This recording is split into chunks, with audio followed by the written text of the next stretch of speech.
फायदा तो ये है कि कन्वीनियंस इसमें बड़ी है कि देखिए तीनों लेवल, चाहे लोकसभा हो, विधानसभा हो या पंचायत हो, वोटर तो आप लोग ही हैं, मैं हूँ, आप हैं। आप जाके और जिस बूथ में जाके आप वोट देंगे वो भी वही है, जो उसको ऑर्गेनाइज कर रहा है डिस्ट्रिक्ट एडमिनिस्ट्रेशन वो भी वही है, सिक्योरिटी अपरेटस वो भी वही है। तो इसलिए एक मशीन के बजाय अगर 3 मशीनें आप जाके दबा देंगे तो बहुत आसान है, फायदा होगा।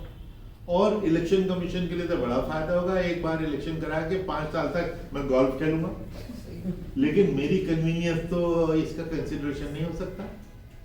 जनता क्या चाहती है, इसका काउंटर क्या है कि मैंने एक भर्तृहरि मेहताब है एमपी फ्रॉम बीजेडी, उन्होंने एक उसमें उड़ीसा के, उन्होंने एक स्पीच में कहा कि जनता से पूछो, जो है वो क्या कहते हैं, वो कहते हैं जनता बार बार इलेक्शन को पसंद करती है। क्यों? क्योंकि देखिए इतनी गरीबी हिंदुस्तान में, उसमें एक ही तो पावर है लोगों के पास, वोट की, वो इस्तेमाल करने जब नेता जाके नमस्ते करते थे फील हैप्पी, 5 साल तक उनको आप स्टार्ट कर देंगे तो आपने तो उनकी पावर छीन ली। तो बार बार वो जाते हैं, क्योंकि इलेक्शन बार बार होते हैं तो कम से कम जनता की इम्पोर्टेंस बनी रहती है, इसलिए बार बार इलेक्शन तो अच्छी चीज है। फिर इसमें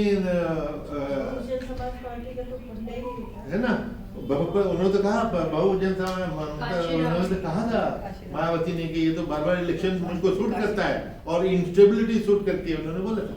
फिर इसमें क्या हुआ कि ये एक सेंटर फॉर मीडिया स्टडीज ने एक स्टडी छापी थी कि 60,000 करोड़ रुपए पिछले 2019 के इलेक्शन में खर्च हुआ, सारी पार्टीज का मिला के। इलेक्शन मैनेजमेंट के को इसमें अलग रखी है, वो कुछ ज्यादा खर्चा नहीं, 4,500 5,000 करोड़ है, which is nothing for a country of our size, तो कोई बात नहीं है ना। 60,000 करोड़ की जो खर्चा हो जाता है इसको कम करना है। मेरा इस पे काउंटर व्यू है, मैं कहता हूँ ये तो बहुत अच्छी चीज है, 60,000 खर्च होता है, नेता का ब्लैक मनी बेचारे गरीब को चली जाती है। वो कोई पेंटर होगा, कोई पोस्टर बना रहा है, कोई जा रहा है, कोई डोर टू जा रहा है, कोई स्कूटर चला रहा है, पैसा उनके पास जा रहा है। तो बार बार इलेक्शन तो अच्छी चीज है, पैसा इकोनॉमी के लिए अच्छा है कि कम से कम एम्प्लॉयमेंट जनरेट हो रही है, पैसा सर्कुलेट हो रहा है ना। तो एक और चीज इसमें मैं से the last thing, I had once attended a youth conference in MIT Pune, Pune में Maharashtra Institute of Technology Pune, 5,000 इनका यूथ कन्वेंशन हर साल होती है, यूथ पार्लियामेंट। उसमें छत्तीसगढ़ की एक लड़की ने बड़ी अच्छी बात की, जो supporting what I am saying. उसने कहा कि जब जब चुनाव आता है गरीब के पेट में पुलाव आता है। इतनी पावरफुल चीज है कि अब वो पुलाव अगर आप उसे छीन लेना चाहते हैं, ये बार बार इलेक्शन से हमको कष्ट होता है। कष्ट किसको होता है?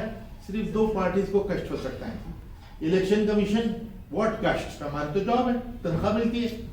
दूसरी कष्ट नेताओं को, उनको भी क्या कष्ट, उनको तो सारी पॉलिटिक्स इज विनिंग इलेक्शन, तो इसलिए उनके कष्ट की वजह से उनको कष्ट हो जाएगा, इसलिए अभी इस पे हम इलेक्शन बार बार न कराओ, ये गलत है। इसलिए तीसरी चीज जो इसमें इंपॉर्टेंट जो खिलाफ जाती है कि इश्यूज अलग अलग है तीनों, और तीनों की कॉन्स्टिट्यूशनल इंपॉर्टेंस बराबर है। लोकसभा का इलेक्शन कॉन्स्टिट्यूशनली इतना ही इंपॉर्टेंट है जितना विधानसभा और पंचायत का है। फ्रेंकली अगर मैं गांव में रहता हूँ, मेरे घर की नाली के आगे कूड़ा जमा हो गया, बदबूदार है, मेरी जीना हराम हुआ है, तो मेरे लिए वो ज्यादा इंपॉर्टेंट है कि यूक्रेन में हमारी पॉलिसी क्या होनी चाहिए, वो इंपॉर्टेंट है।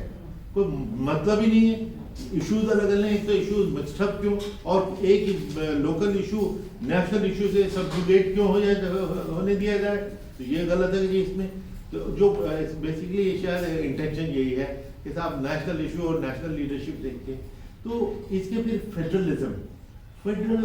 फेडरली जो ये सिस्टम जो बनाया गया था, कि देखिए स्टेट्स की हर एक के अपने अपने लोकल डायनामिक्स होते हैं।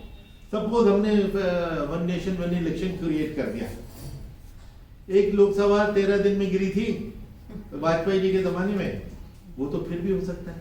अक्सर हमसे कहते हैं कि देखो हिस्टोरिकली देखो, जब देखो आफ्टर ऑल पहले 11 साल साइमल्टेनियस इलेक्शन होते ही थे, हिस्टोरिकली बड़ी अच्छी बात कहते हैं, ठीक कहते हैं, लेकिन उसके बाद क्या हो, वो भी तो हिस्ट्री है कि वो अलग अलग होने लग गए, सरकारें गिरी तो वो फिर वो कर दीजिए, सरकारें फिर भी गिरेंगी।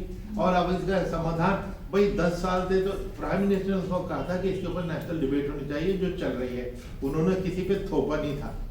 अब शायद थोपने की तैयारी है, थोपा नहीं था क्योंकि इस कमीशन को जिसका आपने हवाला दिया इसको मैंडेट ये दिया गया है कि करना तो है, बताओ कैसे करें। बल्कि फ्रैंकली मैंने इस पे 8-10 आर्टिकल लिखे हैं, मैंने खूब दिमाग लगाया है। पार्लियामेंट्री कमेटी थी, वो नहीं सोल्यूशन ढूंढ पाई, नीति आयोग नहीं ढूंढ पाई, लॉ कमीशन नहीं ढूंढ पाया। ये कमेटी क्या सोल्यूशन लाएगी, मैं भी इंतजार कर रहा हूँ विद क्यूरियोसिटी। क्या जादू की छड़ी निकाल के लाते हैं, देखते हैं हम भी भाई, पता तो लगे, सामने आ जाएगा। तो इसलिए ये इसके प्रोज एंड कॉन्स को पूरी समझने की जरूरत है, क्योंकि प्रेसिडेंशियल फॉर्म ऑफ गवर्नमेंट की तरफ ले जाना, जिस वक्त कॉन्स्टिट्यूशन बना था, और हर कंट्री जो नई आजाद होती है कॉन्स्टिट्यूशन बनाती है तो पूरे दुनिया के कॉन्स्टिट्यूशन को देख के बनाती है, सब जगह से विजडम लेती है। हमने वेस्टमिंस्टर मॉडल पर कब पिकअप किया था, वो चल रहा है, उससे को डिस्टर्ब करना है कि अमेरिकन मॉडल पे चले जाएं या फ्रेंच मॉडल, एकदम ये कोई प्रैक्टिकल नहीं है, इट मे नॉट वर्क।